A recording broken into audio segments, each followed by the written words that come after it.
Hello friends, അകലെ latest review. ജഗന്നാഥനെ തന്നെ നോക്കി നിൽക്കുവാണ് പത്മാവതി. ബോധം തെളിഞ്ഞ് കണ്ണു തുറന്നിട്ട് ജഗന്നാഥൻ നോക്കുന്നു പത്മാവതിയെ. എന്നിട്ട് പത്മാവതി എന്ന് വിളിക്കുന്നു. ജഗന്നാഥേട്ടൻ എന്നെ മനസ്സിലായല്ലോ എന്നിങ്ങനെ പത്മാവതി പറയുവാണ്. എനിക്ക് എങ്ങനെ മനസ്സിലാകാതെ ഇരിക്കും? എൻ്റെ ആത്മസുഹൃത്ത് പ്രതാപൻ്റെ ഭാര്യ, അതിലുപരി മഹാദേവവർമ്മ സാറിൻ്റെ മകള്, സൂര്യമംഗലത്തെ കുട്ടി, എനിക്ക് എങ്ങനെ മറക്കാൻ പറ്റും? ജഗന്നാഥൻ അങ്ങനെ ചുറ്റും നോക്കിയിട്ട് പത്മാവതി ചോദിക്കുന്നു, അല്ല ഞാനിവിടെ എങ്ങനെ എത്തി? അത് ജഗന്നാഥേട്ടൻ കാലിന് വെടിയേറ്റ് റോഡിൽ കിടക്കുമായിരുന്നു. അവിടുന്ന് ആരോ എടുത്തുകൊണ്ട് വന്ന രാമചന്ദ്രൻ സാറിൻ്റെ ക്ലിനിക്കിലാക്കി. അങ്ങനെ രാമചന്ദ്രൻ സാറാണ് എന്നെ അറിയിച്ചത്. അപ്പോൾ ജഗന്നാഥൻ ഇങ്ങനെ ചുറ്റും നോക്കിയിട്ട് ചോദിക്കുന്നു, അല്ല ഈ വീടാരുടെ? ഈ വീട് എൻ്റെതാ ജഗന്നാഥേട്ടാ. അപ്പം ജഗന്നാഥൻ ചുറ്റും നോക്കിയിട്ട് പറയുന്നു, അപ്പോൾ അവളും അവനും എന്നെ തിരക്കി ഇവിടെ വരുമോ? അത് ആരാ ജഗന്നാഥേട്ടാ? അത് അംബികയും മകനും. അതിന് ജഗന്നാഥേട്ടൻ എന്തിനാ അംബികയെ പേടിക്കുന്നത്? അപ്പോൾ ജഗന്നാഥൻ പറയുന്നുണ്ട്, ഞാൻ ഇത്രയും നാളും അവളുടെ കസ്റ്റഡിയിലായിരുന്നു. അവൾ എനിക്ക് വേണ്ടി ഒരുക്കി വെച്ചിരുന്ന ഒരു ജയിലിൽ പല പ്രാവശ്യം ഞാൻ അവിടുന്ന് രക്ഷപ്പെടാൻ ശ്രമിച്ചു. പക്ഷേ കഴിഞ്ഞില്ല. ഇപ്പോഴാ ഇങ്ങനൊരു ചാൻസ് കിട്ടിയത്. അവൾ എന്നെ അവിടിട്ട് കൊല്ലാതെ കൊല്ലുമായിരുന്നു. പക്ഷേ ഞാൻ മരിച്ചില്ല. എൻ്റെ ജീവൻ മാത്രം തിരിച്ചു കിട്ടി. ഇത് ദൈവത്തിൻ്റെ തീരുമാനമായിരിക്കും. അല്ലെങ്കിൽ ഒരിക്കലും നമ്മൾ ഇവിടെ വെച്ച് ഇങ്ങനെ കണ്ടുമുട്ടില്ലായിരുന്നു. അംബിക എന്നെ കൊല്ലാക്കൊല ചെയ്യുമ്പോഴും മരിക്കുന്നതിന് മുമ്പ് എനിക്ക് ഒരേ ഒരു ആഗ്രഹമേ ഉണ്ടായിരുന്നുള്ളൂ, പ്രതാപനെയും പത്മയും കാണണമെന്ന്. ഇപ്പോൾ പത്മയെ കണ്ട്, ഇനി പ്രതാപനെ കാണണം. അങ്ങനെ എനിക്ക് പലതും പറയാനുണ്ട്. നിങ്ങളൊരു ചതിയുടെ ഭാഗമായിട്ട് പിരിഞ്ഞു പോയതാണ്. നിങ്ങൾ ഒന്നിക്കണം. അപ്പോൾ പത്മാവതി പറയുന്നുണ്ട്, അത് അറ്റുപോയ കണ്ണികളല്ലേ ജഗന്നാഥേട്ടാ, അത് വിളക്കി ചേർത്താലും ശരിയാവില്ലല്ലോ. ശരിയാകണം പത്മേ, ശരിയായേ പറ്റൂ. നിരപരാധികളാണ് നിങ്ങൾ രണ്ടുപേരും. തൽക്കാലം ജഗന്നാഥേട്ടൻ റെസ്റ്റ് എടുക്ക്. ബാക്കി കാര്യങ്ങളൊക്കെ നമുക്ക് പിന്നീട് സംസാരിക്കാം. അങ്ങനെ പത്മാവതിയും കൂടെയുള്ള സ്ത്രീയും പറഞ്ഞിട്ട് അവിടുന്ന് പോവുകയാണ്. ജയനെ കാണാൻ പ്രിയ ആകെ ടെൻഷനിലിരിക്കുവാണ്. ജയേട്ടനെ കാണുന്നില്ലല്ലോ, ഇനി രാജുവിൻ്റെ കൂടെയാ വരുത്തുള്ളൂ. ഇടി മരുമോളെ എന്ന് പറഞ്ഞ് കൊച്ചമണി അങ്ങോട്ട് വരുന്നുണ്ട്. പെട്ടെന്ന് പ്രിയ അങ്ങ് പേടിച്ചു പോയി. പേടിപ്പിച്ച് കളഞ്ഞല്ലോ തള്ളേ നിങ്ങൾ. മനുഷ്യൻ്റെ നല്ല ജീവൻ അങ്ങ് പോയല്ലോ. ആഹാ, അപ്പോൾ നിനക്ക് നല്ലതും ചീത്തയുമായ രണ്ടു തരം ജീവനുണ്ടോ എന്ന് കൊച്ചമണി ഇങ്ങനെ പ്രിയയോട് ചോദിക്കുമ്പോൾ പ്രിയയ്ക്ക് ദേഷ്യം വന്നിട്ട് പ്രിയ ദാണ്ടെ, എന്നെ കൊണ്ടൊന്നും പറയിപ്പിക്കരുത്. നീ എന്തിനാ മരുമോളെ ഇങ്ങനെ ചൂടാകുന്നത്? നീ ഇങ്ങനെ വിഷമിച്ച് പുറത്തോട്ട് നോക്കി നിൽക്കുന്ന കണ്ടപ്പോഴേ എനിക്കൊരു വല്ലായ്മ തോന്നി. ആരെയാ നോക്കി നിൽക്കുന്നതെന്ന് ചോദിക്കാൻ വേണ്ടി വന്നതാ ഞാൻ എൻ്റെ ഭർത്താവിനെയാണ് നോക്കി നിൽക്കുന്നത്, അല്ലാതെ വേറെ ആരെയാ നോക്കി നിൽക്കാന്?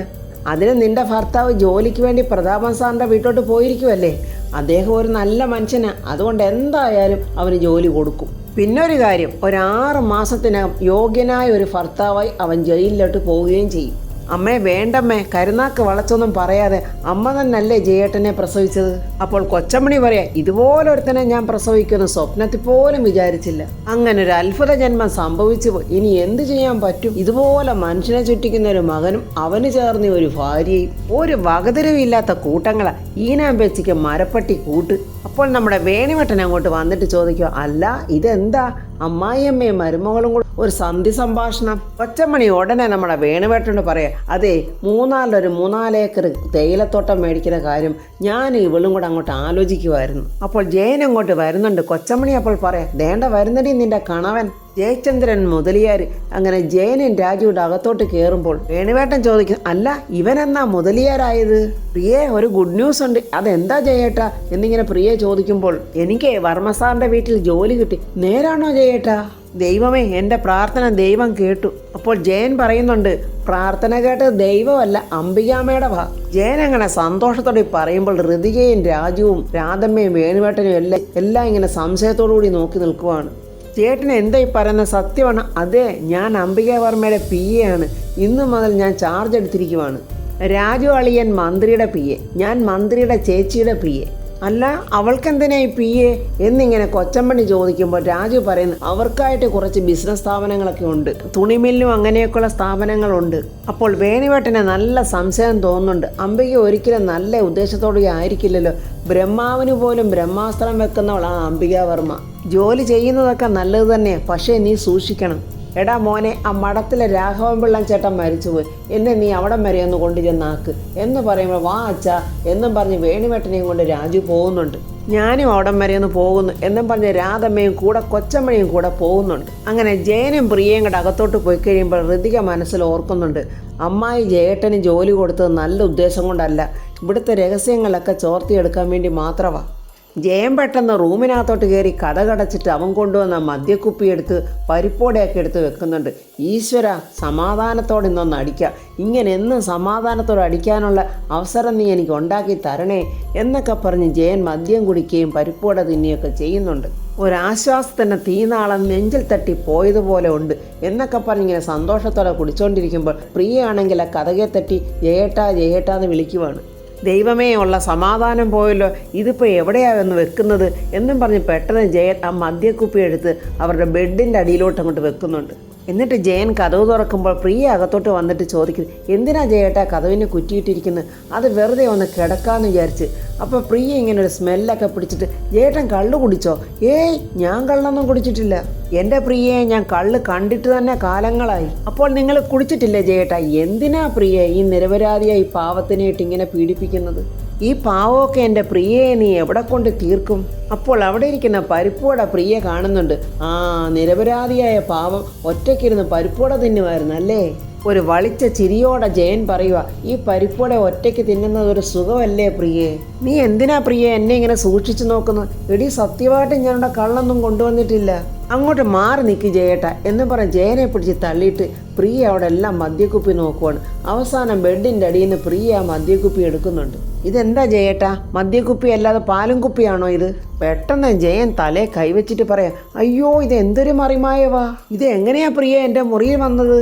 അപ്പോൾ ജയേട്ടാ, നിങ്ങളിത് മേടിച്ചിട്ടുമില്ല, നിങ്ങളിത് കുടിച്ചിട്ടുമില്ല. എൻ്റെ പ്രിയെ, ഇത് രണ്ടും ഞാൻ ചെയ്തിട്ടില്ല. പ്രിയ ദേഷ്യത്തോടെ ആ മദ്യക്കുപ്പി താഴോട്ട് വലിച്ചെറിഞ്ഞങ്ങ് പൊട്ടിക്കുവാണ്.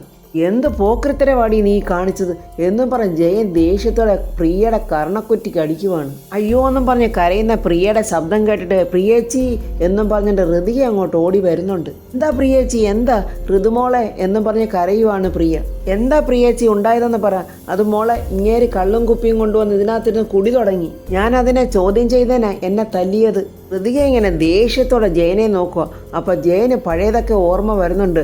ഋതിക അന്ന് അവിടെ വെച്ച് പറഞ്ഞ കാര്യങ്ങളൊക്കെ അവനപ്പോൾ പേടിച്ച് വിറയ്ക്കാൻ തുടങ്ങിയിട്ടുണ്ട്. എന്നിട്ട് ഋതിക പറയുന്നുണ്ട്, കുടുംബം നോക്കാതെ, ഭാര്യയും കുഞ്ഞിനെയും നോക്കാതെ വീട്ടിൽ വന്നിരുന്ന് കള്ളു കുടിക്കുന്ന ഭർത്താവിന് മാപ്പ് കൊടുക്കരുത് ചേച്ചി. ഉപദേശിച്ചിട്ട് നന്നായില്ലെങ്കിൽ നല്ല തല്ലു കൊടുക്കണം ചേച്ചി. ചേച്ചിക്ക് കിട്ടിയ അടി 10 ഇരട്ടിയായിട്ട് തിരിച്ചു കൊടുക്കു ചേച്ചി. അപ്പോൾ ജയൻ ഉറപ്പായി അടി കിട്ടുമെന്ന് ഋതിക പറഞ്ഞതല്ലേ, കിട്ടിയിരിക്കുമെന്ന്. മരണ വീട്ടിൽ നിന്ന് അവർ വരുന്നതിന് മുമ്പ് അടി കൊടുക്കു ചേച്ചി എന്ന് ഋതിക പറയുവാണ്. എന്നും പറഞ്ഞ് ഋതിക ചപ്പാത്തി റോളർ കയ്യിൽ കൊടുക്കുന്നുണ്ട് പ്രിയയുടെ. ചേച്ചി, കള്ളുകുടിയന്മാരെ ഇങ്ങനെ കൈകാര്യം ചെയ്യാൻ പറ്റും, ഇത് വെച്ച് കൊടുക്കു ചേച്ചി.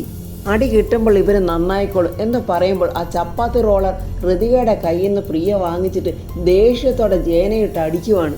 അയ്യോ, പ്രിയയെ അടിക്കല്ലേ അടിക്കല്ലേ എന്നൊക്കെ വിളിച്ച് പോകുന്നുണ്ട് ജയൻ. കൊല്ലും ഞാൻ എന്നും പറഞ്ഞ് പ്രിയ നിർത്താതെ അടി കൊടുക്കുന്നുണ്ട്. അയ്യോ പ്രിയമോളെ, എന്നെ തല്ലല്ലേ തല്ലല്ലേ എന്നൊക്കെ പറയുന്നുണ്ട് ജയൻ. ഇനി കുടിക്കുവോ എന്നൊക്കെ ചോദിച്ച് അടി കൊടുക്കുന്നു പ്രിയ. ഇല്ല എന്നൊക്കെ ജയനും പറയുന്നുണ്ട്. ഇതൊക്കെ കണ്ട് നമ്മുടെ ഋതികയ്ക്ക് ചിരി വരുവാണ്. ജയൻ അങ്ങനെ അടി മേടിച്ചുകൊണ്ടിരിക്കുമ്പോൾ രാധമ്മയും കൊച്ചമ്മണിയും വേണുവേട്ടനും എല്ലാം അങ്ങോട്ട് വരുവാണ്. അയ്യോ, എന്താ മോളെ എന്നും പറഞ്ഞ് രാധമ്മ ചോദിക്കുന്നുണ്ട്. എന്താടി മോളെ എന്നൊക്കെ വേണുവേട്ടനും ചോദിക്കുന്നു. അപ്പോൾ ഋതിക പറയുക, ജയേട്ടൻ കള്ളുകുപ്പി കൊണ്ടുവന്ന് റൂമിലിരുന്ന് കുടിക്കുമായിരുന്നു.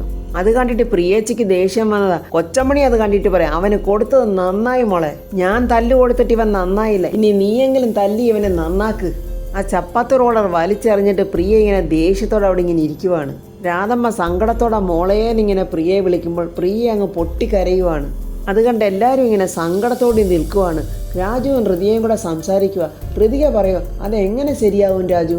ഒരു കാരണവശാലും അത് ശരിയാവില്ല രാജു. രാജുവിന് അംബികാമ്മാവിയെ അറിയത്തില്ലേ? അവർ ജയേട്ടന് ജോലി കൊടുത്തിട്ടുണ്ടെങ്കിൽ അതൊരിക്കലും ഒരു നല്ല ഉദ്ദേശത്തോടെ ആയിരിക്കില്ല. ഈ വീട്ടിലെ രഹസ്യങ്ങളൊക്കെ അറിയാനും എന്തെങ്കിലുമൊക്കെ പ്ലാനുകൾ തയ്യാറാക്കി വെച്ചിട്ടേ നമ്മളെ ചതിക്കാനും ആയിരിക്കും. അവരാത്മാർത്ഥമായി എന്തെങ്കിലും ആർക്കെങ്കിലും ചെയ്യുമെന്ന് രാജു വിചാരിക്കുന്നുണ്ടോ? അതിന് ഞാൻ അവിടെ ഇല്ലേ മാഡം? അംബിക മാഡം എന്ത് കുതന്ത്രങ്ങൾ ഉണ്ടാക്കിയാൽ അതെനിക്ക് മനസ്സിലാവുമല്ലോ. അതിന് രാജു ഏത് സമയത്തും അംബിക അമ്മയോടൊപ്പമാണോ ഉള്ളത്? രാജു ജോലി ചെയ്യുന്നത് എൻ്റെ അച്ഛനോടൊപ്പവും അച്ഛൻ്റെ ഓഫീസിലും അല്ലേ? മേഡം പറയുന്നതൊക്കെ ശരിയാ, പക്ഷേ ഇപ്പോൾ അളിയനെ ഇതിൽ നിന്ന് നമ്മൾ പിൻവലിച്ചാലേ ഇത് നമ്മൾ ചെയ്തതാണെന്ന് അവർക്ക് നല്ലതുപോലെ മനസ്സിലാവും. അത് മാത്രമല്ല മേഡം, വർമ്മ സാറിനോടുകൂടി അംബിക മേഡം ചോദിച്ചിട്ടാ അളിയനെ അങ്ങനെ ജോലി കൊടുത്തത്. ആ ജോലി ഇനി അവിടെ വേണ്ടെന്ന് വെച്ചാൽ അത് സാറിനെ കളിയാക്കുന്ന പോലെയൊക്കെ ആകില്ലേ മേഡം? അതിന് അച്ഛനോട് മറ്റെന്തെങ്കിലും നുണ പറഞ്ഞാൽ മതി രാജു. ജയേട്ടന് ജോലി ചെയ്യാൻ താല്പര്യമുണ്ടെങ്കിൽ നമ്മളുടെ ഏതെങ്കിലും ഒരു സ്ഥാപനത്തിൽ ജോലി കൊടുക്കാം. ഏതായാലും ഇവിടം വരെ എത്തിയില്ലേ മാഡം, അളിയൻ ജോലി ചെയ്യട്ടെ, നമുക്ക് നോക്കാം എവിടം വരെ പോകുമെന്ന്. അളിയൻ ലോകത്തില്ലാത്ത എല്ലാ അഭ്യാസങ്ങളും മറ്റുള്ളവരുടെ അടുത്ത് കാണിക്കും, പക്ഷേ അംബിക മാഡത്തിൻ്റെ അടുത്ത് അതൊന്നും നടക്കത്തില്ല. ഋതിയെ എത്ര പറഞ്ഞിട്ടും രാജുവിന് മനസ്സിലാകുന്നില്ലല്ലോ എന്ന് വിചാരിച്ചിട്ട് ഋതിയെ പറയാ, ഇനി എന്തെങ്കിലും വരട്ടെ, അനുഭവിച്ചു കഴിഞ്ഞാലേ ചിലരൊക്കെ പഠിക്കൂ എന്നും പറഞ്ഞ് ഋതിയെ അവിടെ നിന്ന് അങ്ങ് പോവുകയാണ്. അന്നേരത്തെ ദേഷ്യത്തിന് പ്രിയ ജയനെ ഒരുപാട് അടിക്കുകയൊക്കെ ചെയ്തെങ്കിലും പ്രിയയ്ക്ക് ഭയങ്കര സങ്കടമായി. പ്രിയ പെട്ടെന്ന് ജയൻ്റെ ദേഹത്ത് ചൂടുമൊക്കെ പിടിച്ചിങ്ങനെ കൊടുക്കുവാണ്. സോറി ജയേട്ടാ, എനിക്ക് ജയേട്ടനെ തല്ലിയതിൽ വല്ലാത്ത സങ്കടമുണ്ട്. അതിന് നീ സങ്കടപ്പെടണ്ട പ്രിയെ, നീ ചെയ്തതാണ് ശരി. എന്നാലും അങ്ങനെയല്ല ജയേട്ടാ, എനിക്ക് വല്ലാത്ത കുറ്റബോധം തോന്നുന്നുണ്ട്. എന്തിന് കുറ്റബോധം പ്രിയേ? നീ ഇതൊക്കെ നേരത്തെ ചെയ്യാൻ മേലായിരുന്നോ? ഒരു ചീഞ്ഞ മടലെടുത്ത് തന്നെ നേരത്തെ അടിച്ചിരുന്നെങ്കിൽ ഞാൻ അന്നേ നന്നാകത്തില്ലായിരുന്നോ? എടി പ്രിയെ, തല്ലി ശരിയാക്കണ്ടേ, തല്ലിത്തന്നെ ശരിയാക്കണോടി മോളെ എന്നൊക്കെ ഇങ്ങനെ ജയൻ പറയുവാണ്. എന്ത് ചെയ്യാനാ, ഞാൻ ആ കൊച്ചമണി എന്ന് പറയുന്ന തലയുടെ തനി പകർപ്പായി പോയി. ഇനി എന്ത് ചെയ്യാൻ പറ്റും? അവരെന്നെ പ്രസവിച്ചത് വളരെ മോശമായിപ്പോയി. അതിപ്പോൾ സംഭവിച്ചു പോയില്ലേ ജയേട്ടാ, ഇനി മാറി പ്രസവിക്കാൻ പറ്റുമോ? എന്നാലും എൻ്റെ പ്രിയെ, എൻ്റെ കഷ്ടകാലത്തിനുണ്ടായ അമ്മയായിപ്പോയല്ലോ അവർ. ഞാൻ തല്ലിയപ്പോൾ എൻ്റെ ജയേട്ടനെ നൊന്തോ? അപ്പോൾ നീ എന്നെ പ്രേമത്തോടൊന്നും അല്ലല്ലോ പ്രിയെ തല്ലിയത്. എനിക്ക് നന്നായിട്ട് നൊന്തു. എൻ്റെ ജയേട്ടൻ കള്ളു കുടിച്ചിട്ടല്ലയോ ഞാൻ തല്ലിയത്. അതിന് പ്രിയെ, ഞാൻ നിന്നെ വഴക്കൊന്നും പറഞ്ഞില്ലല്ലോ, തല്ലണോന്നല്ലേ ഞാൻ പറഞ്ഞത്. ഈ കള്ളൊരു ഇൻ്റർനാഷണൽ യൂസ്ലെസ് ആണല്ലേ. അതിന് യൂസ്ലെസ് ഒന്നല്ല, അതിന് പറയേണ്ട പേര് വേറെയാ. ഇത് എന്തിനിത് വിൽക്കുന്നു എന്നാ ഞാൻ ചോദിക്കുന്നത്. അത് കേട്ടിട്ട് പ്രിയ പറയാം, അവർ വിറ്റോട്ടെ, ജയേട്ടൻ എന്തിനാ ഇത് വാങ്ങിക്കുടിക്കുന്നതെന്നാ ഞാൻ ചോദിക്കുന്നത്. അത് ശരിയാ പ്രിയ, പക്ഷെ മറ്റൊരു കാര്യമുണ്ട്. ഈ കള്ളെന്ന് പറയുന്നത് ഒരു വശീകരണക്കാരനാ. ഫോർ എക്സാമ്പിൾ, നമ്മളൊരു ബാറിൻ്റെ മുന്നിൽ കൂടി ഇങ്ങനെ ചുമ്മാതെ നടന്നു പോകാന്ന് വെച്ചോ. അപ്പോൾ ഈ കള്ളിങ്ങനെ നമ്മളെ നോക്കിയിട്ട് പറയും, അളിയാവാ അളിയാവാ, എൻ്റെ പൊന്നളിയ, എന്നെ വന്നൊന്ന് മുട്ടിയിട്ട് പോവളിയ. അപ്പോൾ നമ്മൾ അറിയാതെ അങ്ങോട്ടങ്ങ് നടന്നു പോവും പ്രിയേ. എന്നാലേ അളിയാന്ന് വിളിക്കുമ്പോഴേ തിരിച്ചങ്ങോട്ട് നന്നായിട്ട് നല്ല ചാട്ടം ചാടണം. ഒന്ന് പോടാ അളിയ എന്ന മട്ടിൽ. അപ്പോൾ ജയൻ പറയുക, എന്നാലും കള്ള് നമ്മുടെ പുറകിന് വരും, അതാണ് പ്രശ്നം. എന്ന് വെച്ചാൽ ജയേട്ടൻ ഇനിയും കുടിക്കുമെന്ന് അല്ലേ എന്നും പറഞ്ഞ് പ്രിയയ്ക്ക് ദേഷ്യം വരുവാണ്. പെട്ടെന്ന് ആ ചൂടുവെള്ളം ജയൻ്റെ ദേഹത്തോട്ടിങ്ങനെ ഒഴിക്കുവാണ്. അയ്യോ, എൻ്റെ ദേഹമൊക്കെ പൊള്ളിയേ, എൻ്റെ പ്രിയേ, ഇനി ഞാൻ കള്ള് കുടിക്കത്തില്ല. 33 കോടി ദേവങ്ങളാണ്, എൻ്റെ പ്രിയയാണ്, ഞാനിനി കള്ള് കുടിക്കത്തില്ലേ. എന്നാൽ സത്യം ചെയ്യേട്ടാ എന്ന് പറയുമ്പോൾ, ഞാൻ സത്യം ചെയ്തതല്ലേ പ്രിയേ നീ ഇപ്പോൾ കേട്ടത്. ഈ സമയം അംബികയുടെ ഫോണിട്ട് സജി വിളിച്ചിട്ട് പറയുകയാണ്, മേഡം ഒരു ബാഡ് ന്യൂസ് പറയാനുണ്ട്. അതിന് കുറച്ച് നാളുകൾ കൊണ്ട് ഞാനിപ്പോൾ ബാഡ് ന്യൂസ് മാത്രമാണല്ലോ കേൾക്കുന്നത്. അയാളെ ഷൂട്ട് ചെയ്തപ്പോൾ ആ റോഡിൽ തെറിച്ച ബുള്ളറ്റും അതിൻ്റെ ബ്ലഡ് സാമ്പിളും ഒക്കെ ആ മേഡം കണ്ടെടുത്തിട്ടുണ്ട്. ഏത് പെണ്ണുമ്പിള്ളയാണ് കണ്ടെടുത്തത്? ആ SP മാഡം എന്നിങ്ങനെ സജി പറയുന്നുണ്ട്. അത് കേട്ടപ്പോൾ അംബികയ്ക്കാകെ ടെൻഷനായി. എടാ പണി പാളിയോടാ എന്നിങ്ങനെ ചോദിക്കുവാണ് സജിയോട്. പണി പാളി മാഡം, അന്വേഷണം ഊർജ്ജസ്വലമായിട്ട് തന്നെ നടക്കുക. കുഴപ്പമാകുവോടാ? അത് ഞാനെങ്ങനെ പറയാനാ മാഡം?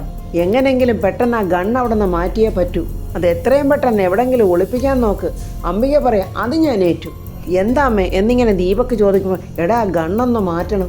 എവിടേക്ക് മാറ്റാനമ്മേ? വല്ല കായില്ല മറ്റോ കൊണ്ട് എറിഞ്ഞാലോ? അതൊന്നും വേണ്ടടാ ദീപക്കെ, അതിലും നല്ലതല്ലേ ആ ഗണ്ണ് വെച്ച് ഒരാളെ കൊടുക്കുന്നത്, അത് നമ്മുടെ മുഖ്യ ശത്രുവിനെ തന്നെ. അത് കേട്ടപ്പോൾ ദീപക്കിന് മനസ്സിലായി. അവൻ ചിരിക്കുന്നുണ്ട് അമ്മയെ നോക്കി. പ്രതാപൻ്റെ വീട്ടിൽ വാതുക്കൽ ഇങ്ങനെ ശേഖരൻ ഇരിക്കുവാണ്. അപ്പോൾ ജയനും രാജുവും അങ്ങോട്ട് വരുന്നുണ്ട്. ജയൻ വന്ന് ഗുഡ് മോർണിംഗ് സാർ എന്നൊക്കെ ശേഖരനെ പറയുന്നുണ്ട്. തിരിച്ച് ശേഖരനും ഗുഡ് മോർണിംഗ് പറയുന്നു. ജയനിന്ന് ജോലിയെ പ്രവേശിക്കുവാണല്ലേ എന്ന് ചോദിക്കുമ്പോൾ ജയൻ പറയാം, സാറിൻ്റെ എല്ലാവിധ അനുഗ്രഹങ്ങളും എനിക്ക് ഉണ്ടാകണം.